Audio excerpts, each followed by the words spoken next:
Bonjour, mon nom est Anaïs.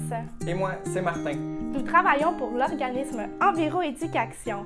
Nous aimons beaucoup la nature et nous aimerions que tout le monde respecte l'environnement comme nous. Si on est ici, c'est parce que votre école a décidé d'être une école éco-citoyenne, c'est-à-dire une école qui respecte l'environnement. Chaque petit geste compte pour prendre soin de notre planète. Préparez-vous, car dans cette vidéo, nous allons vous poser des questions que vous pourrez par la suite partager avec vos amis. Êtes-vous prêts? On espère que oui. Voilà des images qui montrent qu'il y a encore des gens qui ne font pas attention à l'environnement. Avez-vous déjà vu des endroits comme ça? Discutez-en avec le reste de la classe. Vous avez probablement déjà vu des déchets traîner autour de votre maison, dans les parcs ou même près de votre école. On a un gros problème.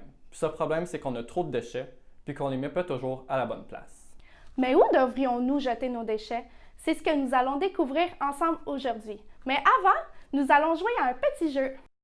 Les lettres qui forment les 3 mots dont nous allons parler aujourd'hui sont toutes mélangées sur cette page.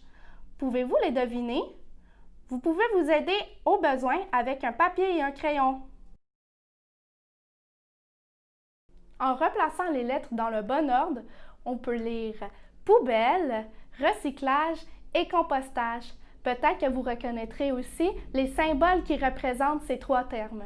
Ce sont 3 endroits où nous pouvons déposer nos déchets. Nous allons voir comment prendre soin de notre planète en triant nos déchets, en faisant du recyclage et en compostant.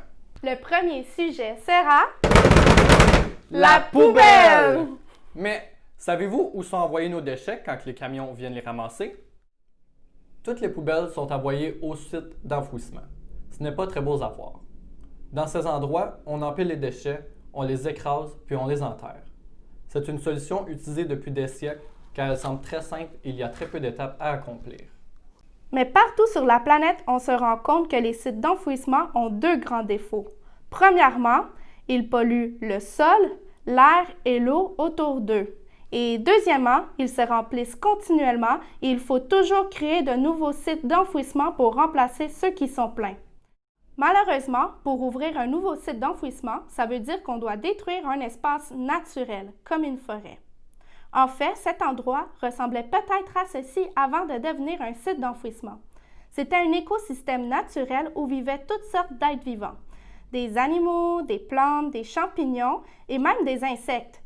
La forêt, c'est nettement mieux qu'un site d'enfouissement. C'est pourquoi nous devons essayer de faire le moins de déchets possible pour essayer de garder notre planète en santé. Nous allons voir des trucs pour essayer de faire moins de déchets.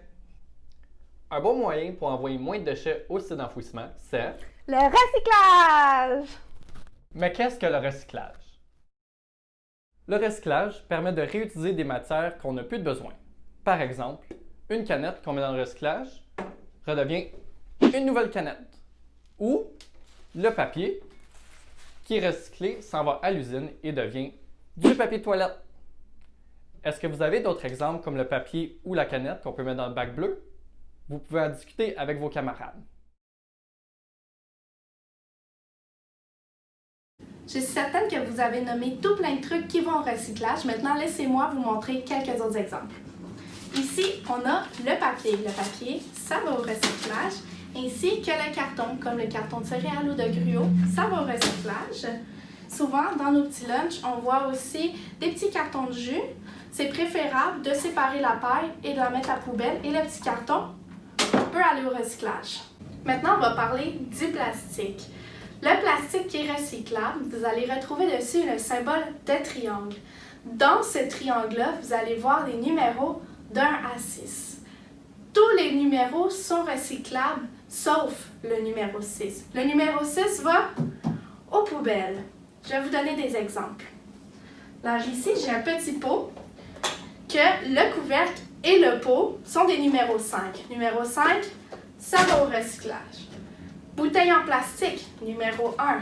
Recyclage aussi. Petit pot de yogourt, numéro 6. Numéro 6, cela va aux poubelles. Alors, vous comprenez le principe. Ici, j'en ai un qui n'a pas de triangle. Pas de triangle, pas de numéro. Aux poubelles. Et finalement, j'ai un contenant ici. Le pot est numéro 5, alors recyclage, mais le couvercle numéro 6. Alors, vous voyez que différentes composantes d'un même objet peuvent aller à deux endroits différents. Finalement, on a des particularités aussi. Les petites barres tendres comme ça, le plastique métallisé, ça va aux poubelles. Petit truc, il ne s'étire pas. Alors, on peut le mettre aux poubelles. Cependant, si on regarde ici, j'ai un sac Ziploc. Le sac Ziploc, non, il n'y a pas de symbole dessus ni rien, mais c'est un plastique qui s'étire très bien. Alors, si mon plastique s'étire comme les sacs Ziploc ou les sacs en plastique, je peux le mettre au recyclage. Dernier petit exemple ici, j'ai un pot de compote. Mon pot de compote est numéro 5, il est recyclable, mais il vient avec un petit couvercle en aluminium. L'aluminium est un métal qui est recyclable. Je peux le mettre aussi au recyclage, mais c'est mieux de les séparer. C'est ce qui m'amène au prochain sujet, le métal. Le métal que vous retrouvez dans votre lunch va au recyclage. Si par exemple, vous pouvez avoir une petite canette de jus, ça va au recyclage. Et aussi, ici j'ai une canne, ça peut aussi aller au recyclage. J'espère que vous avez bien compris ce qui va au recyclage. On va y revenir tout à l'heure. Mais savez-vous où vont les matières lorsque votre bac bleu est plein? D'abord, elles sont récupérées par le camion de collecte qui va l'acheminer vers un centre de tri. C'est dans ce centre que nos matières vont être triées par des machines, mais aussi par des personnes. Voyons voir ce qui se passe après le tri. Les matières recyclables sont séparées et mises en ballots pour le transport dans de gros camions. Ils sont amenés dans des usines de transformation où les matières seront coupées, broyées, fondues pour devenir de nouveaux objets. Ces nouveaux objets seront ensuite amenés dans les magasins puis achetés par vous ou vos parents. Et ensuite, la boucle recommence. Maintenant que nous avons parlé du recyclage, nous pouvons passer à notre prochain point, le compostage. Peu importe si vous faites du compostage à la maison ou à l'école, nous allons parler de pourquoi c'est un point important afin de réutiliser nos matières. Nous vous allons également parler de qu'est-ce qu'on peut mettre dans le bac brun. Le compost, c'est d'abord de la matière organique qui devient, grâce à l'aide des bactéries, de la terre. La terre renferme des éléments nutritifs essentiels pour les plantes de notre jardin. Le compost aussi aide à réduire la quantité de déchets qui se retrouvent dans les sites d'enfouissement. Est-ce que certains d'entre vous savent certaines choses qu'on peut mettre dans le compost? Discutez avec le reste de la classe. Je suis certaine qu'il y en a plusieurs d'entre vous qui ont nommé des restants de table, des choses qu'on peut manger ou des restants de trucs qu'on ne peut pas manger comme des pelures de banane. Il y a aussi, exemple, le cœur de la pomme. Et même ici, j'ai un gros os. Ça aussi, ça peut aller au compost. Sinon, on a aussi des trucs en papier brun qui peuvent aller au compost. Par exemple, ici, j'ai un petit papier à muffin. Ça peut aller au compost. J'ai un sac brun, comme le papier brun aussi, ça peut aller au compost. Finalement, il y a aussi des articles de vaisselle qui sont compostables. Vous verrez, ils sont comme en carton un peu, mais moins rigides que le carton habituel. Et ici, j'ai une assiette en carton. Aussi, on peut y mettre les essuie-tout et les mouchoirs. On peut même mettre les boîtes à pizza dans le compost. Et finalement, toutes les restants de plantes qu'on a ou de gazon, comme ça peut aller au compost. Mais on ne met pas les sacs. Alors ça irait où? Au recyclage. Alors vous voyez, si on trie bien nos déchets, si on met nos trucs au compost, au recyclage, il y a peu de choses qui vont se retrouver à la poubelle. Savez-vous où vont vos pelures de bananes et vos restes de nourriture lorsque votre bac brun est plein? Tout d'abord, le camion collecte les matières pour les acheminer à une usine de compostage en Ontario. À cet endroit, les matières sont broyées, mélangées, puis placées en grosses piles. Avec le temps, la chaleur et les micro-organismes, toutes les matières vivantes se transforment en un bel engrais qui ressemble à de la terre et qu'on peut ajouter à son jardin ou à ses plantes. Certains objets ne vont pas ni au compost, ni au recyclage, mais ne vont pas non plus aux poubelles. Ces objets-là sont toxiques.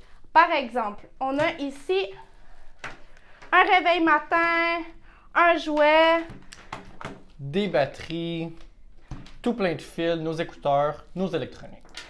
Oui, comme il a dit Martin, nos électroniques. Toutes ces choses comme ces montres ne peuvent pas aller aux poubelles parce que dans les sites d'enfouissement, ils pollueraient l'environnement. Alors, il faut les mettre aux endroits appropriés.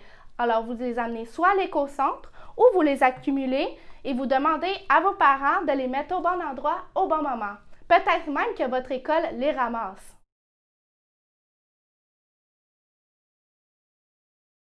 Maintenant qu'on a vu plein de trucs pour trier nos déchets, on va se pratiquer. On va vous montrer des objets, puis vous allez décider s'ils vont aux poubelles, au recyclage ou au compost. Êtes-vous prêts? Les ustensiles en plastique. Ça va aux poubelles parce qu'il n'y a pas de symbole dessus de recyclage. Les restants de sandwich. Ça va au compost. Les bouteilles d'eau. Elles vont au recyclage. Nos fameux sacs de plastique.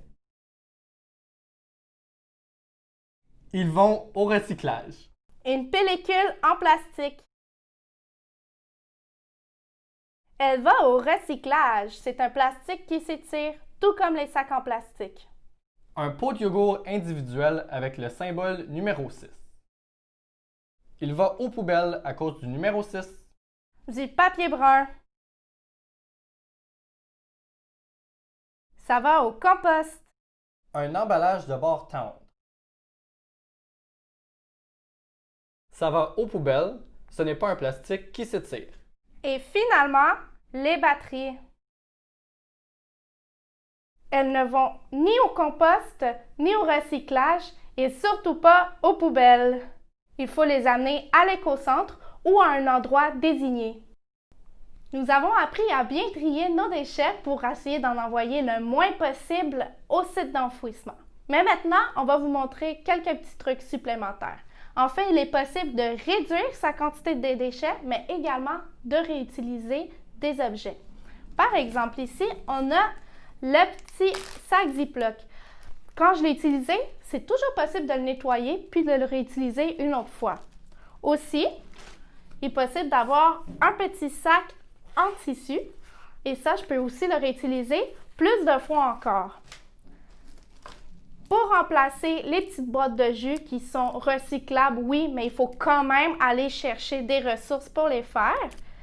C'est toujours bien d'avoir une petite gourde que elle, je vais pouvoir la remplir avec des gros cartons de jus. Ça fait moins de déchets et aussi il y a les petites pailles qui vont aux poubelles. On n'oublie pas. Maintenant que vous êtes des experts à trier vos déchets, vous pouvez en parler avec vos parents et vos amis. Merci de garder notre planète en santé!